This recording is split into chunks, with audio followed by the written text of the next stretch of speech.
7월 6일 글로벌 마켓 헤드라인입니다. 미국의 2년과 10년물 국채 수익률이 역전됐습니다. 지난 6월 이후 처음입니다. WTI 가격이 경기 침체 우려에 배럴당 $100 아래로 떨어졌습니다. 시티그룹은 경기 침체 발생 시 유가가 $60대로 급락할 것이라고 전망했습니다. 크레디트 스위스가 S&P 500 연말 전망치를 4,900에서 4,300포인트로 하향 조정했습니다. 경기 침체 우려에 유로화의 달러 대비 가치가 20년 만에 최저치를 기록했습니다. 유로존의 6월 서비스업 PMI 확정치가 53.0으로 집계되며 5개월 내 최저치를 경신했습니다. 유럽 의회가 디지털 시장법을 통과시키며 빅테크 글로벌 매출 10% 과징금을 발표했습니다. 7일 G20 외교장관 회의가 개최됩니다. 미중 외교장관 양자회동이 진행될 예정입니다.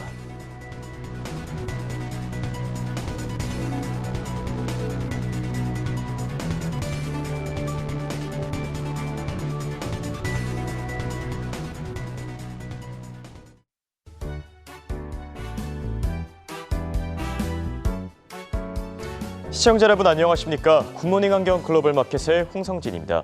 오늘 미국 증시 롤러코스터 장세를 나타내며 3대 지수 엇갈린 흐름을 보였습니다.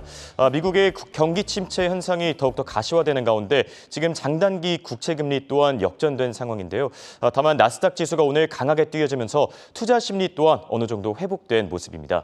그럼 시장을 움직였던 소식들 바로 체크하시죠. 굿모닝 환경 글로벌 마켓 지금 시작합니다.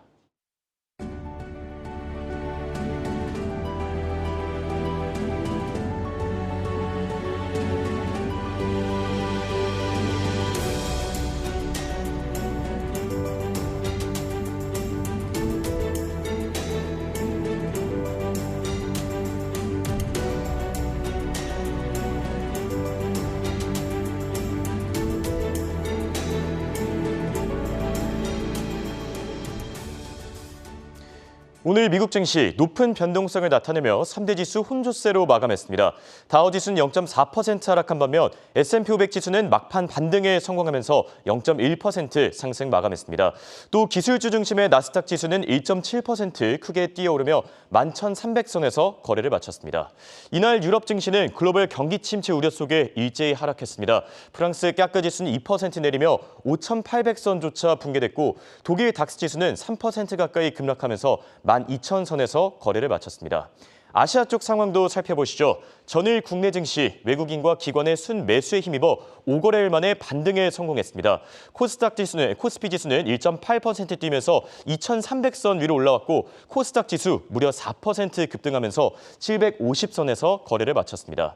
한편 중국 증시 코로나 재확산 우려 속에 엇갈린 흐름을 나타냈습니다. 상해 종합 지수는 0.04% 하락한 약보합권에서 홍콩 항생 지수는 0.1% 오른 강보합권에서 거래를 마쳤습니다. 또 일본 증시 엔화 약세에 힘입어 1% 상승 마감한 점까지 참고하시기 바랍니다. 이어서 미국의 국채금리 상황 체크해 보시죠. 이날 미국의 2년물과 10년물 국채금리는 장중 한때 역전되면서 지난 6월 이후 처음으로 장단기 금리 역전 현상이 발생했는데요. 10년물 국채금리는 2.82%에서 2년물 국채금리는 2.81%에서 거래를 마쳤습니다. 그럼 더 자세한 시장 상황 미래에셋증권 미디어 컨텐츠 본부 서상영 본부장과 알아보겠습니다. 안녕하십니까? 네, 안녕하십니까? 네, 먼저 미국 증시의 전반적인 흐름부터 짚어주시죠. 일단 미국 증시는 영국 BOE가 금융안정보고서를 통해서 우크라이나 사태로 영국과 세계 경제에 부담이 가중되고 있다고 주장을 하자 경기 침체 이슈로 2% 내외 하락 출발을 했었습니다. 여기에 독일 등 유로존의 경기 침체 우려로 유로화가 급락한 점도 전반적인 투자 심리 위축 요인이었고요. 다만 최근 우크라이나와 러시아 휴전 기대가 높아지고 기술주, 특히 클라우드 관련 긍정적인 소식에 힘입어서 관련 종목이 강세를 보이자 나스닥은 상승 전환 후 그 상승폭을 확대했습니다. 다우가 0.42% 하락한 가운데 나스닥은 1.75%, S&P 500은 0.16% 상승을 했고요. 중소형 지수인 러셀 2000 지수 또한 0.79% 상승 마감을 했습니다. 네, 전일 유럽 증시 급락하면서 좀 심상치 않은 모습을 나타냈는데 자세한 상황 짚어주시죠. 일단 지난 2월 러시아가 우크라이나를 침공한 이후에 서방 국가들의 대러시아 제재에 따른 유럽 경제의 침체 가능성이 크게 높아진 가운데 관련 우려가 부각되면서 위험자산 선호 심리를 크게 위축시켰습니다. 여기에 영국 중앙은행인 BOE 베일리 총재는 글로벌 금융 상황이 크게 악화되고 있다고 주장을 하고 금융 안정 보고서를 통해서 세계 경제 및 영국 경제가 더욱 악화되고 있다고 발표한 점도 전반적인 경기 침체 이슈를 자극을 했고요. 대체로 러시아가 우크라이나를 침공을 하자 서방 국가들의 대러시아 제재가 결국은 천연가스 가격 급등을 불러왔고 그로 인해 유로존과 영국 등의 경제에 크게 악영향을 준 것으로 추정되고 있습니다. 한편 지난 5월 말 독일과 프랑스가 러시아 우크라이나 전쟁의 휴전을 언급을 했고 이탈리아, 헝가리가 이를 촉구하는 등 EU의 분열이 확대되기도 했었고요. 6월에는 미국 등 서방 국가들이 전쟁 확산을 막기 위한 군사적인 지원을 발표했지만 한편으로는 출구 전략이 일각에서 논의되고 있음을 보여줬었습니다.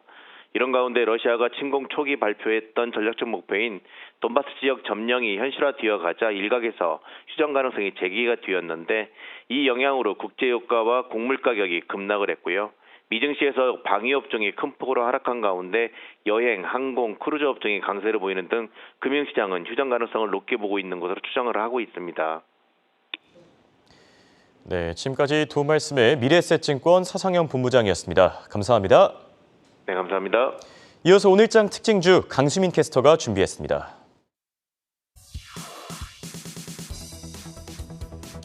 네, 오늘장 미증시 특징주들 확인해보는 시간입니다. 우선 섹터별로 확인해볼 텐데요. 오늘장에서는 11개 섹터 가운데 3개를 제외하고 모두 하락 마감을 했습니다. 경기 침체 우려에 따라서 국제유가가 $100 선 아래로 떨어지자 에너지주가 가장 부진한 흐름을 보였고요. 이어서 유틸리티주가 크게 하락을 했습니다. 또 커뮤니케이션주와 임의소비재주가 상승 흐름을 나타낸 모습입니다. 네, 이어서 개별 특징주들 확인해보시죠. 테슬라가 중국에서의 코로나 봉쇄 여파로 2분기 들어 차량 인도 건수가 18% 감소하면서 오늘 장 초반에는 하락했지만 결국 2.5% 상승으로 마감했습니다. 또 테슬라는 상하이와 베를린 공장의 업그레이드를 위해 7월에 부분 가동 중단에 들어간다고 밝혔습니다. 포드의 2분기 매출은 전년 대비 1.8% 증가했습니다. 6월에만 매출이 31.5% 증가했는데요. 다만 전문가들의 2분기 매출 전망치였던 3.3에서 5.1%에는 미치지 못했습니다. 오늘장 포드 주가는 1% 내림세 나타내며 $11 선에 마감했습니다. 한편 유럽의 의회가 IT 기업들의 독점을 금지하는 디지털 시장법을 통과시켰습니다. 아마존과 마이크로소프트 등이 영향을 받을 것으로 보이는데요. 오늘장 빅테크 주가 흐름 살펴보겠습니다. 아마존의 경우는 3.6% 강세를 나타냈고 마이크로소프트도 1.2% 오름세를 나타냈습니다. 오늘장 커뮤니케이션주가 가장 좋은 흐름을 보였는데 그중에서도 알파벳의 상승폭이 눈에 띄었습니다. 4% 강세 나타내며 $2,265 선에 마감한 모습입니다. 메타는 전자지갑 서비스인 노비를 9월에 종료한다고 밝혔습니다. 노비 서비스를 개시한 지 9개월 만인데요. 오늘장 메타 주가 흐름도 살펴보시면 5% 강세를 나타낸 모습입니다. 넷플릭스도 3.3% 오름세를 나타냈습니다. 다만 파이퍼샌들러는 넷플릭스에 대한 중립 의견을 유지했고 목표가를 28% 낮췄습니다. 경쟁 심화와 인플레이션 악화, 또 소비자 소비 감소 등이 계속해서 넷플릭스의 악재로 작용할 것이라는 분석입니다. 또 애플의 경우도 주가 흐름 살펴보시면 2% 가까이 상승 마감을 했습니다. 이어서 반도체주 흐름도 살펴보겠습니다. 오늘장 브로드컴을 제외하고는 반도체주가 대부분 상승 마감했습니다. 그중 마이크론의 경우는 5.7% 강세를 나타냈고 엔비디아는 장중 52주 신저가를 기록하긴 했지만 3%로 상승 마감을 했습니다. 네, 한편 버크셔 해서웨이가 옥시덴탈 페트리움 주가 990만 주를 추가 매입했다고 전해졌습니다. 지분율이 17.4%에 도달했고요. 오늘장 버크셔 해서웨이는 1%, 또 옥시덴탈 페트리움은 2%대 하락으로 마감했습니다. 네, 이어서 오늘 가장 부진한 흐름을 보였던 에너지주 계속해서 살펴보겠습니다. 엑스모빌은 지난 금요일에 2분기 매출이 180억 달러에 달할 것으로 밝혔습니다. 유가와 천연가스의 가격 상승, 그리고 정제 마진 증가에 따라 엑스모빌의 실적은 상승 탄력을 받고 있는데요. 하지만 오늘장 국제유가가 무려 10%나 떨어지면서 엑스모빌은 3% 내림세를 나타냈고요. 코노코필릭스의 경우도 7% 가까이 떨어졌습니다. 컴퓨터와 프린터 제조업체인 휴렉패커드에 대해서 에버코어가 투자 의견을 시장 수익률 상회에서 중립으로 하향 조정했습니다. 개인 컴퓨터 수요 둔화를 원인으로 들었고요. 오늘장 휴렉패커드는 1% 하락으로 마감했습니다. 한편 AMC 엔터테인먼트는 강력한 1분기 매출 성장을 보였습니다. 1분기에 3,900만 명의 극장 관객을 통해 78억 5천 달러 이상의 매출을 올렸는데요. 다만 오늘장 주가는 5%로 크게 빠졌습니다. 얀브랜드가 러시아 KFC 매각 결정에 가까워지고 있다고 밝혔습니다. KFC 매각이 처리되면 얀브랜드는 러시아 시장으로부터 완전히 철수할 예정인데요. 오늘 장 주가 흐름 살펴보시면 0.5% 상승으로 마감했습니다. 네, 끝으로 헬스케어주 소식도 살펴보겠습니다. 아스트라제네카가 바이오 회사인 테네오투를 최대 12억 7천만 달러에 인수한다고 밝혔습니다. 해당 소식에 오늘장 아스트라제네카 주가는 0.6% 하락으로 마감했습니다. 또 큐어백이 화이자와 바이오엔테크가 공동 개발한 코로나 백신이 자사의 특허를 침해했다며 바이오엔테크를 고소했습니다. 해당 소식에 오늘장 바이오엔테크 주가 살펴보시면 2%가 상승한 반면에 화이자는 1% 내림세를 나타내며 마감했습니다. 지금까지 미증시 특징주 살펴봤고요. 이어서 원자재 시황은 최보아 캐스터가 전해드립니다. 네, 국제유가부터 알아보겠습니다. 이 경기 침체에 대한 공포감이 극에 달하면서 에너지 수요가 크게 위축될 것이라는 전망이 대두됐습니다. 따라서 고공행진하던 유가도 마침표를 찍었는데요. 달러화 강세 역시 하방 압력을 더하고 있습니다. 오늘장에서 WTI는 99달러 선에서 브렌트유는 103달러 선에서 거래됐습니다. WTI가 100달러 아래로 내려간 건 지난 5월 이후 2달 만이라고 합니다. 노르웨이에서는 석유와 가스 시설의 근로자 74명이 파업에 돌입했는데요. 내일부터는 파업에 참여하는 인원이 더 늘어날 것이라는 우려가 불거지고 있습니다. 노르웨이의 국영 에너지 기업인 에퀴노르는 파업으로 인해서 하루 원유와 천연가스 생산량이 8만 9천 배럴 정도 줄어들 것으로 예상하고 있으며 심할 경우에는 하루 13만 배럴까지 급감할 것으로 내다보고 있습니다. 해당 소식은 천연가스를 2.6% 정도 끌어내렸습니다. 5달러 58센트 선이었습니다. 다음은 CRB 지수 알아보겠습니다. CRB 지수는 인플레이션 지수라고 불리기도 합니다. CRB라는 국제 원자재 및 선물 조사 회사에서 선정한 19개 원자재 가격의 평균으로 계산된 지수고요. 미래의 물가를 예측하는 데 도움이 될 수가 있습니다. 세계 경제에 대한 전망이 불투명해지면서 CRB 지수는 300선에서 내려왔습니다. 296.79선 기록했습니다. 다음은 원목입니다. 전문가들은 경기가 둔화되면 앞으로 주택 판매 시장이 둔화되기 시작할 것이라고 조언했습니다. 따라서 목재 가격도 함께 떨어질 것으로 예측했는데요. 하지만 일각에서는 연준의 금리 인상이 예고된 가운데 운송비와 관세 등이 오르면서 큰 폭의 하락이 나오지는 않을 것이라고 주장했습니다. 원목은 오늘장에서 2.5%대 떨어졌습니다. 보드피트당 640달러 선이었습니다. 오늘은 대두와 대두유 그리고 옥수수와 밀이 같은 이유로 움직였기 때문에 한꺼번에 살펴보도록 하겠습니다. 일반적으로 세계 경제가 위기에 봉착하게 되면 수요가 줄어들기 때문에 이 원자재 거래에도 차질이 생기게 됩니다. 이 검은 그림자가 점점 더 짙어지고 있는 가운데 전반적인 곡물 시장은 크게 빠졌습니다. 이 대두와 대두유 그리고 옥수수와 밀이 모두 같은 이유로 내리막길을 걸었습니다. 이 대두는 5%, 대두유는 8% 정도 떨어졌습니다. 이 대두는 부실당 1,320센트 선이었고요. 이 대두유는 파운드당 57센트 선이었습니다.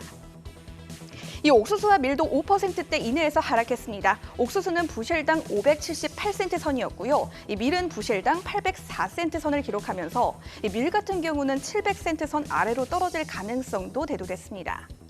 다음은 코코아입니다. 코코아 역시 치솟는 인플레이션으로 인해서 경제 성장이 더뎌질 것이라는 걱정의 목소리로 압박을 받고 있습니다. 코코아는 올해 2월 10일에 톤당 2,844달러를 찍은 이후 지속적인 약세를 보이고 있습니다. 다만 주요 재배 지역인 코트디부아르에 예고된 평균 이상의 강우량이 생산에 도움이 될 것이라는 전망이 나오기도 했습니다. 오늘장 코코아는 약보합권에서 움직였습니다. 톤당 2,306달러 선이었습니다. 이 커피는 그간 생산국인 브라질에서 흉작이 예상되면서 급증세를 이어갔었습니다. 하지만 전반적인 농산물 시장의 하락세와 함께 베트남과 인도네시아에서 상반기 커피 수출량이 각각 21%와 27%가량 늘어났다는 소식에 다시 한번 내려갔습니다. 1.78% 정도 하락했고요. 파운드당 220센트 선이었습니다. 다음은 설탕입니다. 설탕은 인도가 재고량의 일부를 수출할 수 있도록 하는 방안을 고심 중이라는 소식이 들려오면서 꾸준히 내려가고 있습니다. 눈에 띄는 점은 설탕의 가격이 18센트에서 내려왔다는 점입니다. 파운드당 17센트 선 유지하고 있습니다. 다음은 금속 원자재 보겠습니다. 먼저 금입니다. 금은 달러화 강세와 경제 위기에 대한 두려움이 모두 작용했습니다. 또 세계 2위 금 소비국인 인도가 금에 대한 수입세를 기존의 7.5%에서 12.5%로 인상했다는 이야기도 한몫을 하면서 수요가 약해졌는데요. 이는 무역 적자를 상쇄하기 위한 것이라고 합니다. 이틀 전 정도에 금 가격이 $1,800 아래로 내려오는지 여부가 관건이다라고 전해드렸는데요. 내려와서 $1,767 선을 기록했습니다. 이 은은 금의 등락에 대한 여파를 받으면서 2%대 꽤나 큰 낙폭을 보여줬는데요. 은은 귀금속과 산업용 금속의 특성을 모두 가지고 있기 때문에 떨어진다면 금보다 더 큰 폭으로 떨어질 수도 있다고 합니다. $20 선에 미치지 못했고요. 여전히 $19 선입니다. 다음은 팔라듐과 백금 보겠습니다. 연준의 금리 인상이 금뿐 아니라 주요 금속 원자재 전반의 매력도를 지속적으로 떨어뜨릴 수 있다는 분석이 여전히 지배적입니다. 여기에 경기 침체에 대한 압력 역시 더해지고 있는 가운데 팔라듐과 백금은 오늘장에서 모두 빠졌습니다. 팔라듐은 1%대 떨어져서 온스당 $1,916 선 터치했고요. 백금은 2% 가깝게 내려가서 온스당 $854 기록했습니다. 다음은 니켈입니다. 팔라듐과 백금과는 다르게 니켈은 1%대 올라갔습니다. 니켈은 현재 비축량이 크게 부족한 것으로 집계되고 있습니다. 런던 금속거래소의 발표에 따르면 니켈의 누적 증가량은 126톤이라고 하고요.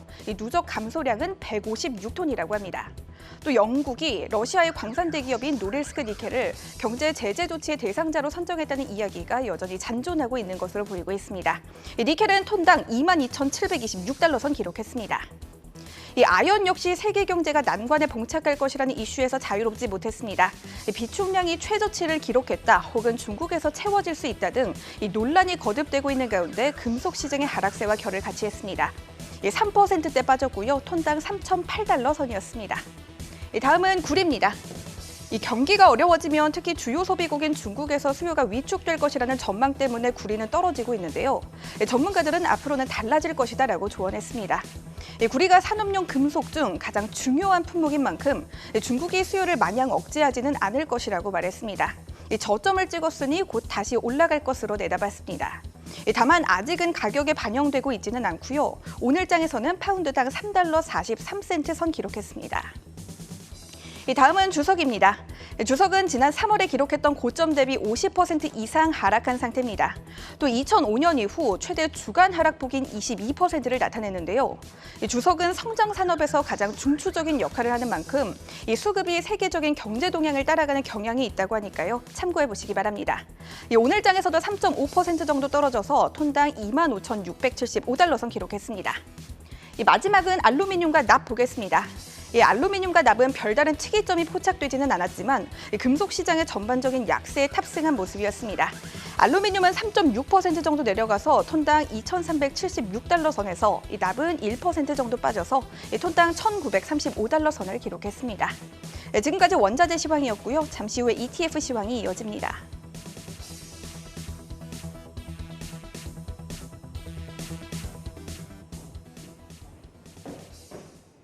ETF 시황을 생생하게 전해드립니다. 이날 상승한 펀드에는 마리화나와 유전자 편집 기술 관련 펀드가 있었으며 캐시오드의 아크 인베스트먼트의 펀드들도 상위를 차지했습니다. 반면 유가 하락세 속에서 에너지 관련 상품들의 흐름은 좋지 않았습니다. 이날장 주요 펀드들의 움직임 확인해 보겠습니다.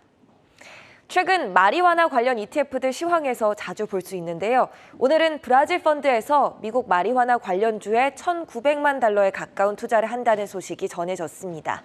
이런 상황 속에서 오늘도 마리화나 관련 펀드들이 상승 마감하는 흐름을 보였습니다. 그중에서 PSDN ETF는 마리화나 및 대마초 사업 분야에서 서비스를 제공하는 회사 중 최소 50%의 순수익을 창출하는 회사, 증권, 그리고 파생 상품에 투자를 하고 있습니다. 어드바이저 셰어스에서 운용을 하고 있는데 이날은 8% 가까이 올라서 $2.6 선에 마감했습니다. 한편 이날 켈리 인텔리전스에서 운용하는 유전자 편집 기술 관련 펀드 XDNA가 상승 마감하기도 했습니다. 게놈 및 생명과학 산업에 파괴적인 혁신을 가져올 차세대 의료에 중점을 둔 ETF로 올해 1월 달에 출시된 펀드입니다. 크리스퍼 테라퓨틱스 같은 기업들을 담고 있으며 운용 보수는 0.78%가량으로 관리되고 있습니다. 지난 3개월 동안은 15%가량 빠졌지만 1개월 동안 12% 올랐고 최근 5일 동안도 7.5%의 상승률을 보여주고 있습니다. 다음으로는 하락 ETF 살펴보겠습니다. 경기 침체 공포 속에서 장중에 미국산 유가가 100달러 선 이하로 붕괴되는 모습을 보여줬습니다. 이에 뉴욕 증시 S&P 500 에너지 섹터도 크게 폭락하면서 주요 에너지 종목들 하락이 이어졌는데요. 대번 에너지와 할리버튼 그리고 APA 코퍼레이션이 이날장에서 6에서 8%대의 하락세를 보였습니다. 이에 따라 하락 ETF 상위는 대체로 유가와 에너지 관련주들이 차지했습니다. 오일 앤 가스 장비 ETF XES ETF는 스테이트 스트리트 글로벌에서 운용을 하고 있으며 0.35%의 운용 보수로 관리되고 있습니다. S&P 오일 앤 가스 관련 지수를 추종하는데 이 때문에 장기 투자자에게 적합하며 엑슨모빌과 쉐브론 같은 주요 정제사에만 집중하여 투자하는 것이 아닌 에너지 산업 전반에 고루 투자하는 투자자에게 유리합니다. 오늘은 이 펀드가 8% 빠졌으며 단기적인 등락률도 좋지 않지만 올해 들어서는 9%가량 올라 있습니다. 이날 3주 연속으로 미국 휘발유 가격이 하락세를 보였습니다. 화요일에는 갤런당 4.78달러까지도 내려갔습니다. 관계자는 이런 휘발유 가격 하락세가 사용자들에게 잠시 안도감을 주게 되었으나 유가가 상승 반전하면 이런 휘발유 가격 하락세도 곧 끝날 것이라고 전망했습니다. 따라서 오늘 살펴볼 마지막 펀드입니다. 미국 휘발유 가격을 따르는 US 가솔린 ETF인데요. US 코모디티 펀드에서 0.9%가량의 수수료로 운용을 하고 있습니다. 이날은 유가 낙폭 속에서 8%가량에 떨어져 마감을 했는데 올해 들어서는 56% 상승한 모습 확인하실 수 있습니다. 지금까지 ETF 시황 살펴봤습니다. 현명한 투자 응원하겠습니다.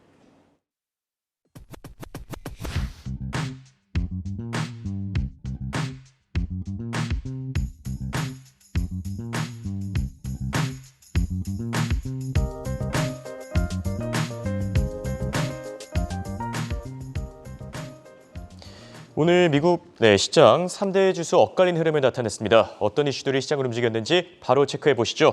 먼저 로이터 통신의 헤드라인입니다. 유럽 의회가 빅테크를 견제하는 디지털 시장법을 통과시켰습니다. 또 골드만삭스는 경기 침체가 발생할 경우에 S&P 500 지수가 3,600선까지 추락할 것이라며 내년까지 경기 침체 확률이 30%에 달한다고 밝혔고 또 크레디트 스위스도 S&P 500 지수 전망치를 4,900에서 4,300까지 하향 조정했습니다. 다만 골드만삭스와는 다르게 이 경기 침체 가능성은 상당히 낮아 보인다. 미국 경제가 피해갈 수 있을 것이다라고 밝힌 상황입니다. 자, 유럽에서 빅테크를 겨냥한 이 디지털 시장법을 통과시켰습니다. 매출의 10%를 과징금으로 부과할 것이다. 이런 내용들도 포함됐는데 첫 번째 이슈로 짚어주시죠. 애플, 메타, 구글, 마이크로소프트 등 빅테크의 독과점을 규제하는 디지털 시장법이 유럽 의회를 통과했습니다. 디지털 시장법은 검색 엔진, SNS, OS 등을 운영해 소위 온라인 게이트키핑 역할을 하는 기업들의 경쟁사의 서비스보다 자사 서비스에 특혜를 주는 그런 우위 행위를 금지하고 있는데요. 디지털 시장법은 시가총액 750억 유로, 연간 매출 75억 유로, 월간 사용자 4,500명 이상인 IT 기업을 규제하고 있습니다. 해당 기준에 따르면 애플, 마이크로소프트, 구글 등의 기업이 적용 대상에 해당합니다. 디지털 시장법의 과징금은 연간 글로벌 매출의 최대 10%입니다. 유럽연합 의회를 통과한 디지털 시장법은 유럽연합 27개국의 승인을 받아야 합니다. 이외에도 유럽연합 의회 의원들은 불법 콘텐츠를 감시하기 위해 디지털 서비스법도 통과시켰습니다. 디지털 서비스법은 IT 기업에 유해 콘텐츠를 제거하도록 의무화하고 있는데요. 또 특정 종교, 성별, 인종, 정치적 의견과 같은 민감한 개인정보를 기반으로 한 표적 광고도 금지하고 있습니다. 만약 기업들이 디지털 서비스법을 위반하면 전 세계 매출의 최대 6%에 해당하는 과징금을 내야 합니다. 이와 관련해 우르줄라 폰데어라이엔 유럽연합 집행위원장 등 유럽연합 관계자들은 디지털 시장법 입법을 환영한다고 밝혔는데요. 하지만 애플과 구글은 디지털 시장법의 일부 조항들이 보안 취약성을 초래한다며 우려의 목소리를 냈습니다. 또 유럽 소비자기구 등 일각에서는 디지털 시장법이 잘 자리 잡기 위해 이를 관리할 인력과 시스템이 잘 마련돼야 한다고 전하기도 했습니다. 네, 그동안 문제가 됐던 이 빅테크의 독과점 문제, 이번 법을 통해서 과연 해결될 수 있을지 좀 지켜봐야 될 것 같고요. 다음은 CNBC의 헤드라인입니다. 미국의 2년물과 10년물 국채 수익률이 지난 6월 이후에 처음으로 장중한 때 역전됐습니다. 또 미국의 5월 공장 지수가 전월 대비 1.6% 오르면서 대폭 개선됐다는 소식 전해졌고, 또 JP모간이 테슬라의 목표가를 $395에서 $385로 하향 조정하면서 이 코로나 봉쇄 조치 영향, 그리고 텍사스와 베를린의 공장 생산 차질이 우려된다고 밝혔습니다. 자, 오늘 미국의 10년물과 2년물 국채금리 장중한 때 역전됐습니다. 2년물 국채금리는 2.84%까지 올라섰고, 또 10년물이 2.82%까지 내려오면서 이 장중한 때 역전됐는데, 물론 장 마감 기준으로는 이 역전 현상이 좀 해결되긴 했습니다. 그럼에도 불구하고 경기 침체 리스크 계속해서 확대되고 있는데, 두 번째 이슈로 짚어주시죠. 오늘 장중한 때 2년물과 10년물의 국채 수익률이 역전됐습니다. CNBC는 이번 장단기물 금리 역전은 투자자들이 경기 침체를 우려하고 있다는 걸 보여준다고 분석했습니다. CNBC는 지난 6월 중순에 10년물 국채 금리가 3.5%까지 치솟은 후에 현재 2.8% 수준으로 급락했다고 했습니다. 그러면서 10년물 국채 금리는 인플레이션 우려로 상승했지만 경기 침체 우려로 방향을 바꿨다고 전했습니다. 또 수익률 곡선은 은행에 미치는 영향 때문에 중요하다고 했는데요. 벤치마크인 10년물 국채 금리는 모기지를 비롯해 여러 대출 금리에 영향을 주고, 2년물은 연준의 금리 인상에 민감하게 반응한다고 했습니다. 따라서 수익률 곡선은 은행의 비용과 장기 대출을 통해 얻을 수 있는 수익 사이의 차이를 보여준다고 했습니다. 따라서 장단기물 금리 역전은 은행 대출 둔화를 의미하고, 이는 경제활동 둔화를 보여준다고 언급했습니다. 이에도 CNBC는 BMO의 미국 금리 수석 전략가인 이안 린젠의 분석을 인용했는데요. 린젠 전략가는 이번 장단기물 금리 역전이 10년물 국채 수익률이 3% 미만인 상황에서 일어났다며, 여기에는 투자 심리가 반영됐다고 언급했습니다. 그러면서 이는 경기 침체가 임박했다는 직접적인 증거는 아니지만 경기 침체에 대한 우려가 계속 높아지고 있다는 걸 보여준다고 했습니다. CNBC는 투자자들이 현재 경기 침체를 암시하는 지표들을 주시하며 움직이고 있다고 했는데요. 특히 미국 GDP 전망을 실시간으로 집계하는 애틀랜타 연은의 GDP 나우 모델을 주목하고 있다고 전했습니다. GDP 나우는 지난 1일 미국의 올해 2분기 성장률을 마이너스 2.1%로 전망하기도 했습니다. 네, 미국의 국채금리 이 역전 현상에 대해 체크해봤고요. 다음은 배런스의 헤드라인입니다. 시티그룹이 올해 경기 침체 시 유가가 $65대로 급락할 것이라고 밝혔습니다. 또 이런 가운데 WTI 가격이 이 경기 침체 우려 속에 $100 아래로 떨어지며 8% 급락했고, 또 영란은행 총재는 세계 경제 전망이 악화되고 있다면서 금리 재조정을 검토하고 있다. 자, 이렇게 밝혔습니다. 자, 세 번째 아이템은 국제유가 전망입니다. 앞서 JP모간이 국제유가가 3배 이상 뛸 것이다. 자, 이런 전망 내놓기도 했었죠. 그런데 정반대로 시티그룹은 유가가 $65대로 급락할 것이다. 그리고 내년에는 $40 수준까지 떨어질 수 있다. 자, 이렇게 밝혔는데 해당 내용 짚어주시죠. 네, 며칠 전에 JP모간이 유가가 배럴당 $380까지 상승할 수도 있다고 전망한 소식 전해드렸죠. 이와 반대로 시티은행은 유가가 현재 수준에서 $40 밀릴 수도 있다고 전망했습니다. 시티은행은 올해 하반기에 경기가 침체에 빠지면 유가가 현재 수준에서 배럴당 $65대로 내려올 수 있다고 전했습니다. 구체적으로 수요가 줄어 공급 과잉으로 이어질 수 있다고 언급했습니다. 따라서 공급이 줄어 수요와 균형이 맞춰질 때까지 유가는 하락할 것이라고 덧붙였는데요. 이에 더해 만약 석유 수출국의 개입이 없다면 2023년 유가가 배럴당 $45까지 밀릴 수도 있다고 했습니다. 그러면서 역사적으로 유가는 최악의 경기 침체에서만 마이너스로 전환했다고 했습니다. 하지만 수요 증가율이 낮고 공급 가용성이 유지되는 상황에서는 유가가 한계 비용까지 떨어질 수도 있다고 전했습니다. 한편 시티은행은 경기 침체 가능성이 커지곤 있지만 침체로 빠져들지는 않을 것으로 보고 있는데요. 연준이 공격적인 금리 인상을 지속하면 완만한 경기 둔화가 찾아올 수 있다고 전했습니다. 네, 국제유가 상황 체크했고, 마지막으로 월스트리트저널의 헤드라인까지 보겠습니다. 네, 연준의 행보가 기대 인플레이션과 밀접한 관련이 있다라는 분석 나왔고, 또 유로존의 6월 서비스업 PMI 확정치가 53으로 집계되면서 5개월 만에 최저치를 기록했습니다. 또 유로화가 달러 대비 20년 만에 최저치를 기록하면서 경기 침체 영향이다. 자, 이런 분석까지 나왔습니다. 자, 마지막 소식은 연준의 행보. 기대 인플레이션과 밀접한 관련이 있다. 이 월스트리트저널이 분석 기사를 하나 내놨는데 같이 짚어주시죠. 월스트리트저널은 연준이 현재 기대 인플레이션 수치에 주목하고 있다고 분석했는데요. 먼저 월스트리트저널은 지난 6월 FOMC에서 연준이 자이언트 스텝을 밟은 이유 중 하나가 기대 인플레이션이 상승했기 때문이라고 전했습니다. 그러면서 사람들은 미래에 일어날 일에 대비해 현재 움직이는 경향이 있다고 했는데요. 만약 가격이 미래에 오를 것으로 예상된다면 소비자들은 지금 물건 및 서비스를 구매할 것이라고 언급했습니다. 따라서 기대 인플레이션은 연준의 행보에 영향을 준다고 전했습니다. 연준이 지난해 인플레이션이 일시적이라고 분석한 것도 이 기대 인플레이션과 관련이 있다고 전했습니다. 당시 연준은 기대 인플레이션이 연준의 목표치인 2% 부근으로 집계됐기 때문에 인플레이션이 일시적이라고 주장했다고 했습니다.